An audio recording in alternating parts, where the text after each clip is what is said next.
తాకట్లో ఉన్న బంగారాన్ని విడిపించి ఆ రోజున మార్కెట్ ధర కట్టి మిగిలిన డబ్బును మీకు అందిస్తుంది కొమ్మూరి గోల్డ్.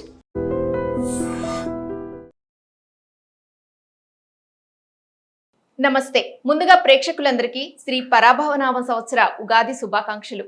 ద్వాదశ రాశుల వారికి ఈ సంవత్సరం ఏ విధంగా ఉండబోతుందో తెలియచేయడానికి మనతో పాటు బ్రహ్మశ్రీ గుండెపూడి శివసుధీర్ శర్మ గారు ఉన్నారు. మాట్లాడదాం. నమస్కారం గురుగారు.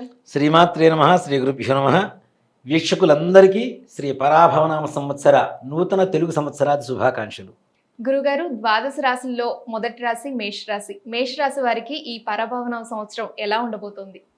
ముఖ్యంగా నాన్న, మనం నూతన సంవత్సరాది పంచాంగ శ్రవణం చేసే ముందు రాశి ఫలాలు, ఆదాయ వ్యయాలు, రాజ్యపూజ్య అవమానాలు ఎక్కువగా అందరూ తెలుసుకోవాలనేటువంటి ఒక కుతూహలంతో ఉంటుంటారు. దీంట్లో మొట్టమొదటిగా చెప్పాల్సిన మాట ఏంటంటే, ఆదాయ వ్యయాలు ఇవి డబ్బుతో మాత్రమే కాదు, డబ్బుతో పోల్చుకోకూడదు. ఓ మాట చెప్పాలంటే మానసిక ప్రశాంతత, కుటుంబ వ్యవహారం, ఆరోగ్యం, పరువు ప్రతిష్ట, అలాగే ధనాదాయం, ఇవన్నీ కలుపుకుంటే ఆదాయ వ్యయాలు. కానీ కేవలం డబ్బుతో మాత్రమే పోల్చుకోవద్దు అనేది మాత్రం ముఖ్య గమనిక ఎవరికైనా సరే. అది తప్పు కూడా. నాకు 19 రూపాయలు వస్తాయి, 10 రూపాయలు ఖర్చు అయిపోతాయి, ఇలా కాదు. మొత్తం ఇవన్నీ కూడా మనిషి జీవితంలో అన్నీ కావాల్సినవే కదా. మానసిక ప్రశాంతత కావాలి, కుటుంబం ప్రశాంతంగా ఉండాలి, ధనం బాగుండాలి, ఆర్థిక సంపాదన బాగుండాలి, ఆరోగ్యం బాగుండాలి, నలుగురిలో మంచి పరువు ప్రతిష్టలు కాపాడుకుంటూ మంచి పేరు ప్రఖ్యాతులు తెచ్చుకోవాలి. ఇవన్నీ కలుపుకుంటేనే ఆదాయ వ్యయాలు అవుతాయి అనేది మాత్రం ముఖ్యంగా ముందు గమనించుకోవాల్సినటువంటి విషయం. అలాగే మేషరాశి వారికి ఆదాయం 11, ఖర్చు 5, రాజ్యపూజ్యం 2, అవమానం 4. మనం ఉగాది సంవత్సరం ఏదైతే నూతన తెలుగు సంవత్సరాల దగ్గర నుంచి పంచాంగ శ్రవణం చేస్తూ ఉంటామో, దీంట్లో 4 గ్రహాలు ప్రధానంగా ఉంటాయి నాన్న. ఒకటి శనీశ్వరుడు, ఒక స్థానంలో 2.5 సంవత్సరాల పాటు ఆయన ఒకే చోట ఉంటారు. అలాగే రెండవది రాహుకేతువులు, ఒక్కొక్క స్థానంలో 18 నెలలు ఉంటారు. వీళ్ళు యాంటీ క్లాక్ వైజ్లో మూవ్ అవుతూ ఉంటారు, అపసవ్యంలో మూవ్ అవుతూ ఉంటారు. అలాగే గురుగ్రహం, ఈయన కూడా ఒక స్థానంలో 1 సంవత్సరం పాటు ఉంటాడు. ఈ 4 గ్రహాలే ఎక్కువ కాలం ఒక స్థానంలో ఉండేటువంటి గ్రహాలు. మిగిలినవన్నీ కూడాను నెలలు, రోజుల్లోనే మార్పులు జరుగుతూ ఉంటాయి. కాబట్టి వాటి ప్రభావం కంటే ఈ 4 గ్రహాల ప్రభావం ఎక్కువగా మనిషి మీద కలగడానికి అవకాశం ఉంటూ ఉంటుంది.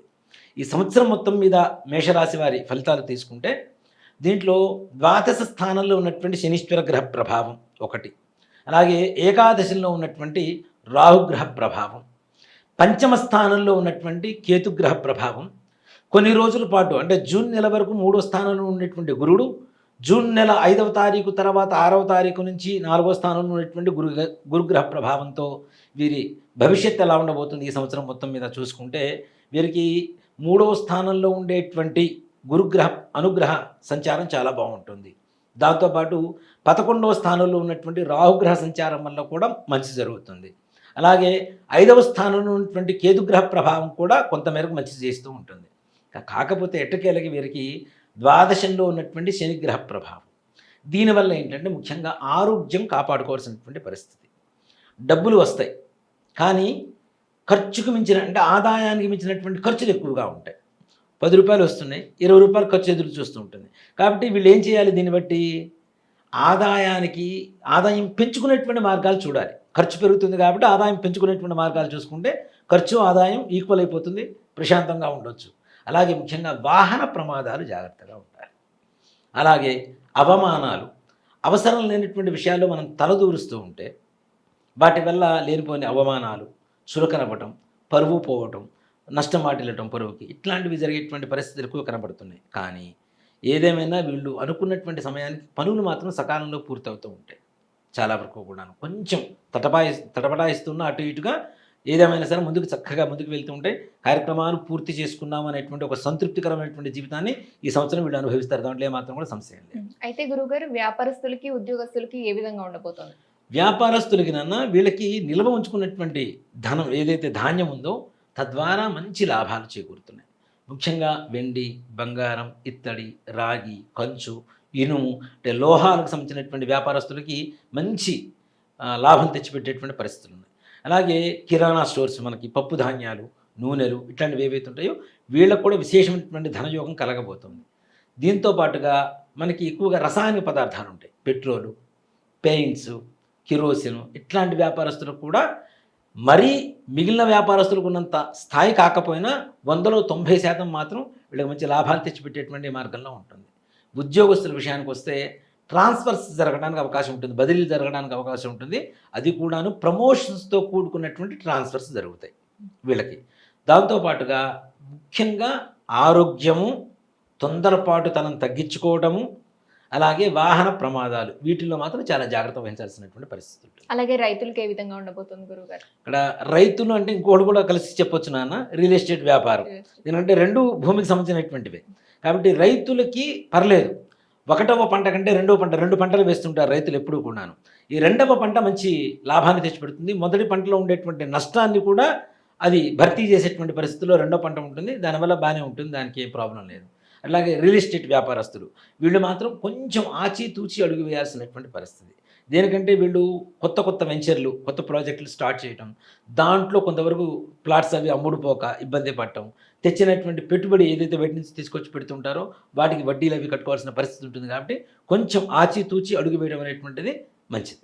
అయితే కళారంగం వారికి ఏ విధంగా ఉండబోతుంది? సినీ పరిశ్రమ వాళ్ళలో, టీవీ పరిశ్రమ, కళారంగం అంటే కళాకారులు కావచ్చు, ఈ టెక్నీషియన్స్ ఉంటారు, సాంకేతిక నిపుణులు ఉంటారు, డైరెక్టర్సు, రైటర్సు, మ్యూజిక్ డైరెక్టర్స్, ఇట్లాంటి వాళ్ళకి వీళ్ళందరికీ చాలా బాగుండబోతుంది నాన్న, ఏమాత్రం కూడా సంశయం లేదు. కాకపోతే నిర్మాతలు మాత్రం చాలా జాగ్రత్తగా అడుగు వేయాలి ఆలోచించి. ఎక్కువ అంటే అనుకున్న దానికంటే ఎక్కువ పెట్టుబడులు పెట్టి నష్టపోయేటువంటి అవకాశం మేషరాశి వాళ్ళకి ఎక్కువ కనబడుతుంది. కాబట్టి పరాభవ సంవత్సరం కాస్త ప్రశాంతంగా కొంచెం దూరంగా ఉండడం అనేటువంటిది సూచించదగినటువంటి విషయం. గురుగారు, ఈ మేషరాశి వారు మరిన్ని అనుకూలమైన ఫలితాల కోసం ఏ విధమైన పరిహారాలు చేసుకోవాలి? ముఖ్యంగా నాన్న, ప్రతి శనివారం శివాలయానికి వెళ్ళి దర్శనం చేసుకోవటం, నవగ్రహాలకి ప్రదక్షిణాలు చేయటం, శనీశ్వరుడికి ప్రతి శనివారం తైలాభిషేకం, నువ్వుల నూనెతో అభిషేకం చేయిస్తే వీళ్ళకు ఉండేటువంటి చిన్న సమస్యలు కూడా తొలగిపోయి అన్ని కార్యాలు దిగ్విజయంగా పూర్తి చేసుకుంటారు. ధన్యవాదాలు గురుగారు. శ్రీమాత్రే నమః, శ్రీ గురుభ్యో నమః. తవ్వండి, తవ్వుతూనే శివలింగం. సరే, దాన్ని అట్లా కప్పేసేయండి, చూపించదండి. Krishna is there. మూర్తి పూజ కాదు, సాక్షాత్ బ్రజేంద్ర నందన భగవాన్ ఉన్నారు మూర్తిలో. ఏమీ ఆశించకుండా ఆరాధించే వాళ్ళు కూడా ఉన్నారా ప్రభుజీ? నిజమైన భక్తి అంటే మనకు తెలియదు కాబట్టి